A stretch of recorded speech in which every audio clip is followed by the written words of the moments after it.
Welcome to Lunar Echoes. I'm your host, Clockwork. And I'm your other host, Lazychords. And today we have a special guest, an analyst, a YouTuber, and a reviewer, all of the above, DRWolf.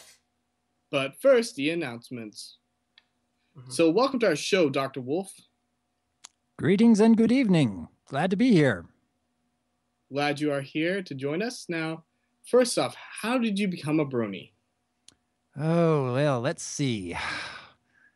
I remember first hearing about the Brony fandom way back in early 2011, but I didn't think much of it at the time. I just thought that people were having fun drawing ponies and not much else to it. It wasn't until much later that year when I started seeing all the videos popping up on YouTube, and I was like, really? Really? There were all these different people that were getting excited about it, and at first I couldn't quite understand why, but at the very least I was curious, so I started looking into little things here and there, trying to see artwork and comics and videos, and a lot of it was very creative and even very funny.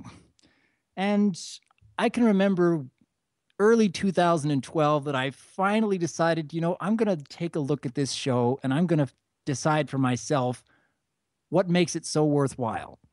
And I started watching at the beginning of season 2 because I had heard that John Delancey was a major character in those first 2 episodes. And I remember enjoying that character of Q way back in the days of Star Trek: The Next Generation.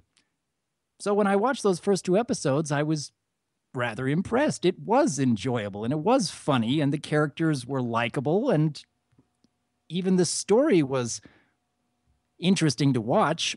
So I kept going on to Lesson 0 and Luna Eclipsed and eventually going through the entire series. And I can still remember in those early days thinking that this is completely different from anything I've ever done before, and I'm actually enjoying it. And it was also around that time that I discovered Equestria Daily and going through the massive media archives that they have on their website, just going through day by day, trying to find all the really interesting creative works that people have come up with and still being all the more impressed.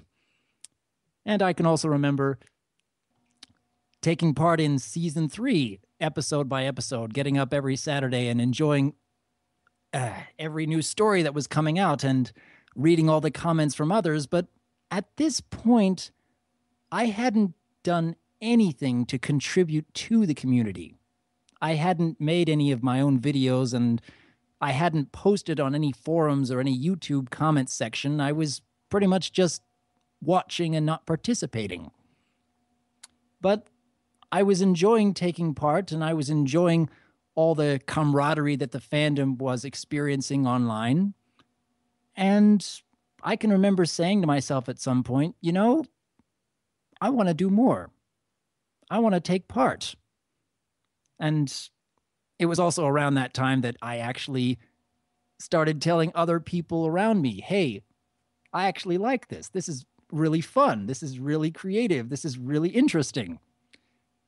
And oh goodness, wasn't long after that I convinced my brother, who's also known as Tarek, to join me in going to my first ever convention of any kind. This was the Crystal Mountain Pony Convention in Salt Lake City, Utah, back in April of 2013. And before then, I had never met any other bronies, either online or in real life. And it was an intriguing experience, to say the least. I still wasn't that willing to take part in the festivities, like everybody getting up and dancing around to the music and even forming conga lines and quoting everything and just having a grand old time. But I really enjoyed the fact that people were able to meet up with each other and immediately enjoy each other's company and immediately connect on such a personal level and just forget about life for a while. And I suppose that's my story of how I became a Brony. Wow, that is very impressive. And That is a very impressive story. I think it's actually one of the best so far on our show. Now, as you just stated, you're an analyst on YouTube and a reviewer. Did any one of the other already existing YouTube analysts or anyone beyond YouTube itself inspire you to do the videos? Or what was your major inspiration for wanting to do a video review of My Little Pony? Oh, let me think. I can remember during season 3 that I started discovering a lot of the other reviewers and analysts in the community back then. People like Brony and Tommy Oliver and ANY Pony and several others, and started listening to what they thought of the episodes on a daily basis, going through their large archives of video reviews. And they pointed out a lot of interesting material about the shows that I hadn't really noticed before, and helped me to enjoy the show on a much more personal level. I was able to better understand why certain characters were doing things and why certain story elements were going a certain direction. And it was a lot of fun. I started doing that on a regular basis. But after a while, I started to notice that some of these reviewers didn't really think too highly of the character Fluttershy. And Fluttershy, even since the very early days, has been one of my favorite characters because I can relate to her so well, and she actually is very inspiring in the episodes she takes part in. But people like Tommy Oliver and ANY, and even on occasion Brony, they didn't think too highly of her character, at least back then. And I kept thinking to myself, I know there's a lot more to this character, but I'm not listening, or I'm not hearing anyone say all these great things about who she is and what she stands for. And over the months, I started developing a whole lot of what ifs in my mind. I could probably talk about this and this and this and show people that she really is a great character and she really is inspiring. And then back in May of 2013, Brony released a video on his channel asking pretty much anyone, submit your analysis videos to him. And at that moment, I decided, you know what? I'm going to figure out how to do this. I know what I want to talk about, and I'm going to figure out how to make a video. So I started browsing the internet, trying to find ways to make videos, and not really interested in spending money. But thankfully, the laptop I have came with iMovie. So I started tinkering around with that, and I started figuring out how to record my voice and collect images from online. And over the course of a couple of days, I made my first video. And I can remember thinking back then, if I can even just get a few dozen people to take a look at this, that maybe the word would spread around and other people would start realizing, hey, there really is more to this character. Maybe we can think a little differently about her. That was all I was expecting. When I submitted that video to YouTube, within the first hour, I had all these people finding it, and a few hours later, Brony put that video as a feature on Equestria Daily, and I was completely dumbfounded. I had no idea that the video I had put together was really that interesting, but thousands of people overnight were now watching this video, and hundreds were starting to subscribe to my channel, and it was rather overwhelming at first, but you know what? I guess this means I've got to do another one. I got to start working on an Applejack video. So that started a whole process of making multiple videos every single week, consistently. And I've been doing that for, goodness, 10 months now? Holy cow. I never would have believed that I was capable of doing so much. And yet here I am. If I had told myself even just a year ago that I would have something like this YouTube channel with so many people begging for more, I never would have believed it. I honestly would never have believed it. But I suppose that just goes to show you never know what you're capable of until you try. And that's something that I keep trying to tell people even today. And that statement has never been truer to me. Of course, you were kind of an inspiration to me, too. You really think so?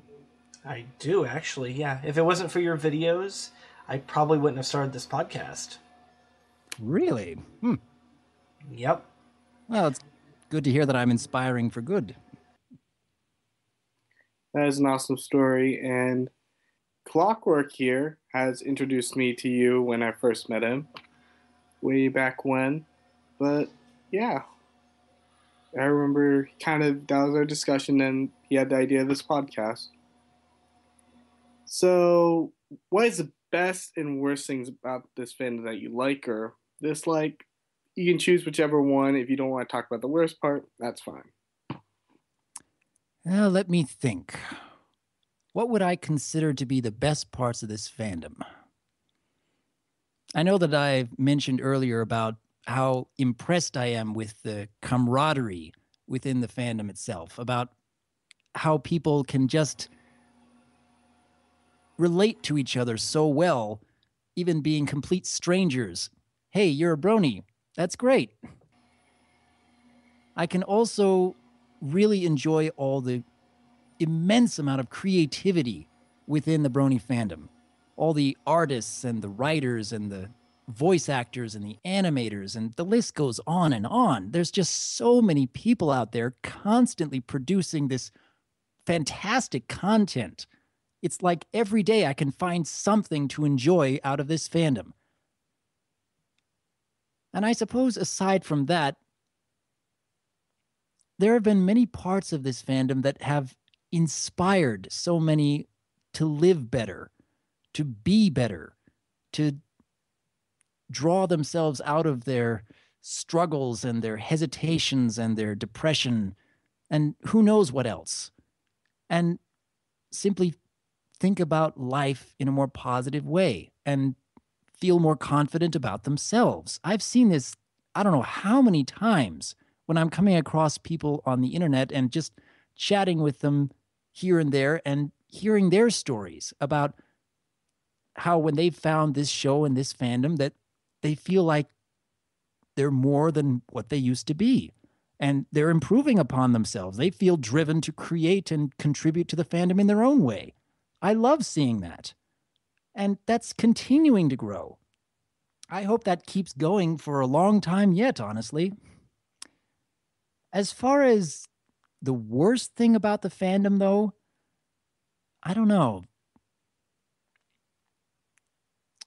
If I had to think of something, I'd say that there is occasionally this element of drama.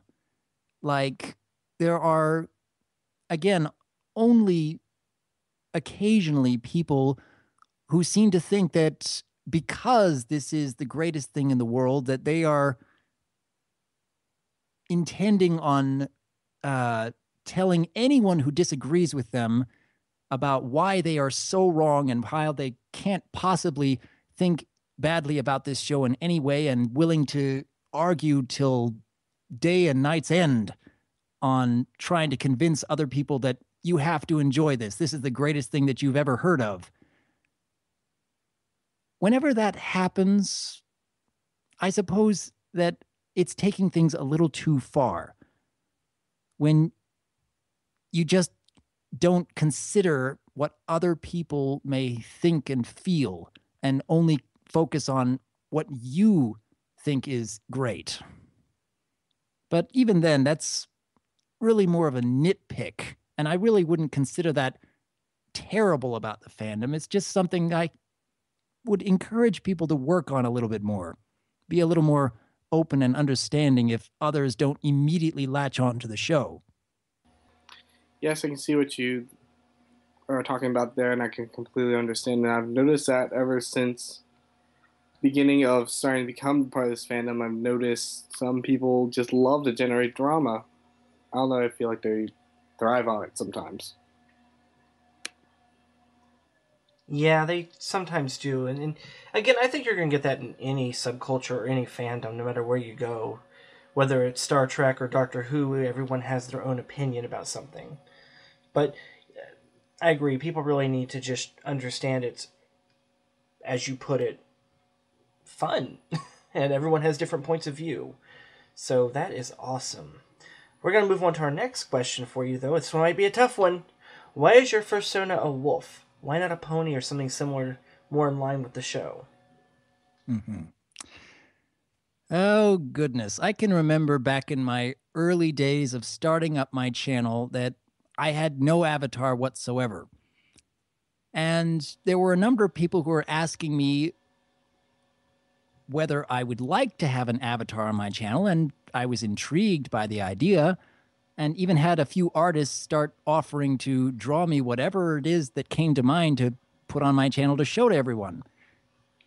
And I can remember initially thinking that maybe I should make a pony OC, but then I realized everyone does that. And holy cow, the internet is filled to the brim with pony OCs of all shapes and sizes and colors. And I didn't think that if I made another one, it would really stand out all that much. I just couldn't think of a creative hook to make it more original than most everything else out there. So I figured that I needed to do something aside from making another pony. Now, the name DRWolf been around for I don't know how many years. And thinking about using a wolf character was more of an intriguing idea because I knew it would stand out quite a bit more. And so I ended up talking to one of the artists who had offered their services and trying to think, well, what kind of wolf? Would he wear anything? Or what would his occupation be? And I honestly am very impressed with how much I was able to think about the character, put into the character, because it was only within like an hour I figured, well, let's make him a white wolf. Let's put him in a suit and let's put him in an office and let's make him a psychiatrist. And goodness, it works. It really, really works. I created a character that creates this safe and welcoming environment despite being different from practically every other pony out there, every other channel within the Brony fandom. It's something that I'm actually glad that I decided I didn't make another pony OC because people have really latched onto it. It certainly does make you unique. Yes, it certainly does. I mean, I wish I can go back and change my OC to an elk because I've grown to like elks apparently after seeing the Sombra Tumblr. Oh, well, maybe I'll draw up one of those later on. But what is your most watched episode and why? Let's see here. The episodes that I have watched the most include the Return of Harmony two-parter because that was the first set of episodes I watched in the entire show. I know I've watched that several dozen times over the course of the years. I can remember watching episodes like Lesson Zero and Party of One a lot. If I had to pick one, maybe I would go with Hurricane Fluttershy because out of all the main six, I do believe that I relate to Fluttershy the most, even though it's just a little bit more than, say, Applejack and Twilight.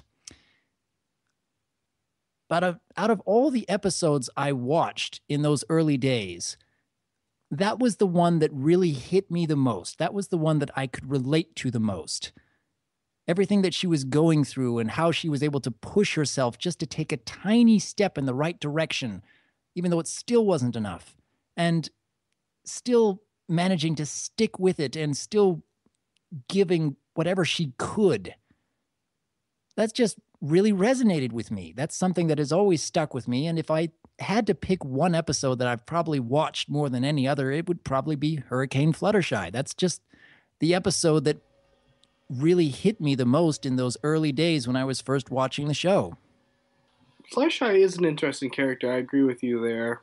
I mean, I think that kind of was all tied together neatly with the latest Philly Vanilli episode when she said baby steps. Well, Fluttershy is also a really deep character, according to you, Dr. Wolf. And actually, it's because of you and watching your videos, I kind of have a deeper appreciation for the character. At one time, I was kind of like Tommy Oliver, previously known as Brony Curious, who pretty much called her Cheesy Gordita because she really didn't change much, and most of her story arcs were over and over the same. But then your video came out about how her shyness is rather realistic, and how you don't just instantly get over something, or even just instantly get away from a flaw like that. It takes time and effort. And I think it's because of you that I actually have appreciation for every character overall, and have taken the secondary, deeper look at each one of them, respectively. Alright, so on to our next question. What inspires you to make an episode? Let's see. What inspires me to make an episode? Whenever my mind comes across something intriguing, that's pretty much it. I listen to a lot of other reviews and a lot of other analysis and a lot of this and that throughout the fandom. And whenever people are asking questions, my mind starts going, well, what if this were true? And what if this theory held any weight to it? Would that explain these inconsistencies? That kind of thing. Whenever I think about how could I answer somebody else's question, that's usually what gets into making a video. All very, very, very good points. Do you have anything else to add, Clockwork? Just one last question before we go to our free talk panel. How long does it actually take you to make an episode? Now, I notice it seems like you're almost instantaneously ready to put them up the same day the episode airs. Is that an illusion, or is it literally doing it on the same day? Well, let's see. Whenever there's a brand new episode, I will watch it in the morning, and immediately afterward, I'll go for a walk and I'll start gathering my thoughts. And depending on the day, it can take anywhere from an hour to 3 hours to write 2 to 3 pages worth of script.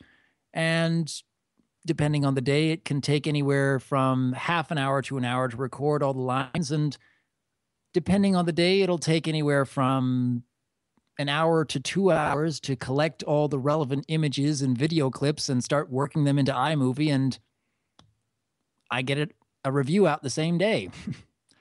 Although in the case of something else, some other kind of video idea I come up with, I can remember several weeks back that SaberSpark had released a video called Ponies versus Parents. And when I watched that for the first time, I realized that there was something rather important that I think I could really add to that conversation. So literally that same afternoon, I wrote out a couple pages of script, and that same evening, I started collecting images and started recording lines, and next morning, I had a response video. Whenever I get an idea in my head, I have to work with it. I have to do something about it. I have to get it out on the computer. I have to start recording those lines, and I have to get that idea out on my channel and start hearing what other people think of it. Start answering their questions and start moving on to the next project. Wow. That's really impressive, considering. That is impressive. Usually takes some analysis. It does. It also depends on what the subject matter is, too. I mean, even our podcast can take 1 to 2 weeks to completely produce with music and all the editing. So that is highly impressive. I really commend you for that. And so our panel. So why don't you start us off, Clockwork?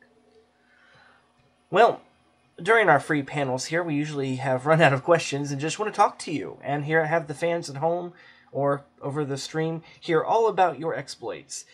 So my very first burning question, did you go to any other conventions? Or are you planning on going in the future of 2014? Oh, goodness. I have only been to one Brony convention, the Crystal Mountain PonyCon in Salt Lake, and that was back in April of 2013. I have had many, many people over the months request me to go to this convention on the East Coast or this convention in the Bay Area or this convention in the South. And oh, goodness, I'd like to attend more conventions, but I have a really hard time justifying the expense of the airfare and the hotels just for one weekend. It's something that I'd really like to do, but I live in Utah, and that's very far away from all the major conventions in the country. I have a local convention that isn't all that big, but it's nice to have. The thought of going around the country to various conventions, I have a really hard time justifying the expense. It's something that I'd love to do, and eventually I'm going to have to find a way to make it work, but for now, I'm not entirely sure how I can do that. It's a fun thought, though. I'm sure many of your fans would love to help you with that, but we can always talk about that in the future. Any fans out there, quick, donate to DRWolf. He needs to make a convention. But no, seriously. Lazychords, didn't you have a couple questions? Yes, I do. I noticed that you've been doing dramatic readings on your channel. What made you want to start doing dramatic readings such as The Raven and other fanfics? Well, part of the reason that I started doing a YouTube channel was to work on my voice acting. There was many other reasons, like thinking about why Fluttershy is a great character and wanting to contribute to the Brony fandom in some way and maybe becoming more social in the process, but the main reason behind everything was I wanted to work on my voice acting. I have been told by many people over the years that I should be in radio or I should be in TV or I should be voicing animated characters. And I never did anything about it. I didn't know how to do anything about it. When I finally started doing videos on YouTube and started reading all these comments from people saying that I have this great voice, I should be doing more with this voice, and over the months, I'm trying to think, well, what else can I do besides these reviews and analysis? And I thought, well, how about some dramatic readings?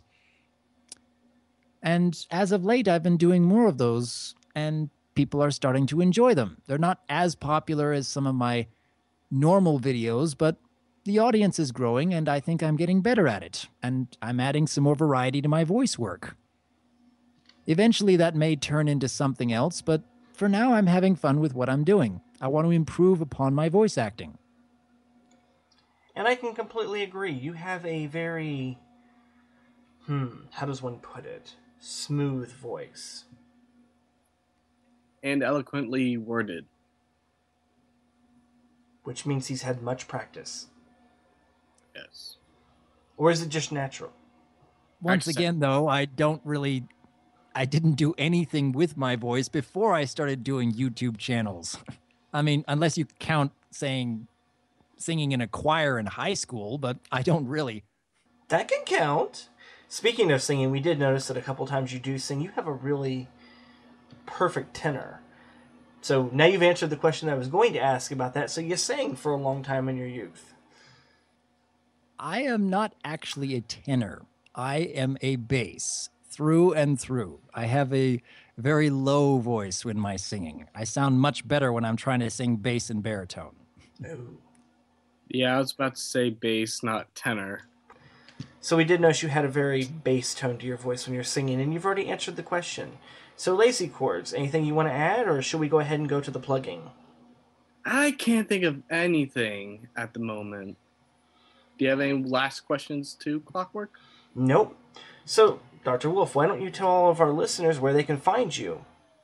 All of your spots would be awesome, but, I know most of them probably know you from YouTube. Do you have, like, a DeviantArt or a Tumblr or anything?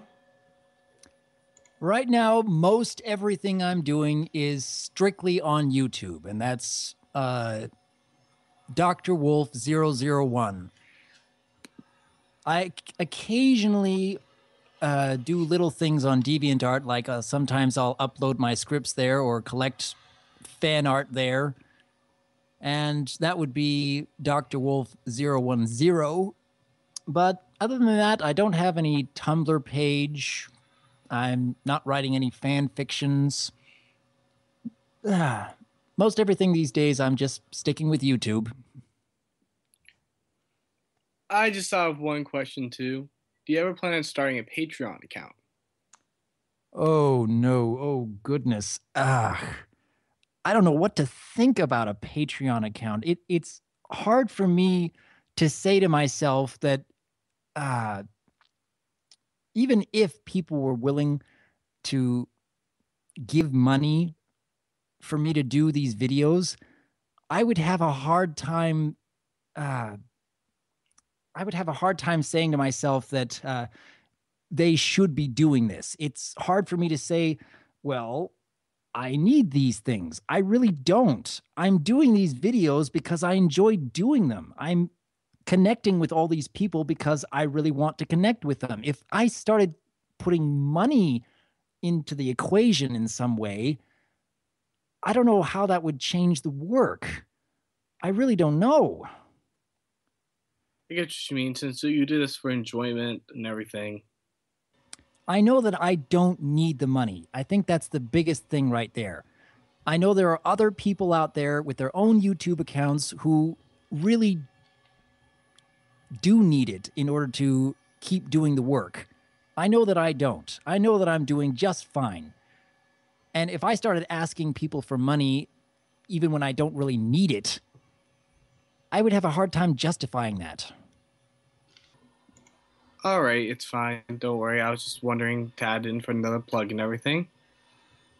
Well, Dr. Wolf, thank you so much for joining us here on Lunar Echoes. Any last words for our audience? Well, I'm glad to be doing more of these podcasts. It's actually fun to be interviewed once in a great while. And it certainly helps my ability to improv on the spot because I need to get better with that too. So I'm glad that you invited me to take part in this podcast, and I hope everyone has a lovely evening. And Dr. Wolf, you're always welcome onto our podcast anytime. Thank you kindly. And so for that, every pony, tune in again next time to Lunar Echoes. Thanks for listening. You can contact us here at Lunar Echoes via our website under the bio section. We always like hearing from our fans. Also, if you want to help us Brony on, please listen to us on Ponyville Live every other Friday around 8 p.m. Eastern Time on Lunar Radio. Please subscribe to us on Twitter and Facebook. Rate us on iTunes. If you feel generous, Please consider donating to help us out. that button can be found on our links page of our website. Thank you for listening, and stay pony, my friends. Hi there. Are you a brony having trouble recovering from the emotional scars caused by equestria girls? Or having sleepless nights caused by haunting dreams of what is inside the box, or other things? Well, look no further for help. Dr. Wolf's Psychiatric Practice is here to help you. Our psychiatric practice has counseling services, reviewing therapy, and theatrical readings of fanfics with our very own Dr. Wolf. Our psychiatric facility is located through the portal next to Mirapool, and Pinkie Pie will be waiting right there to assist you through the portal. Hope to see you soon, and let the healing begin.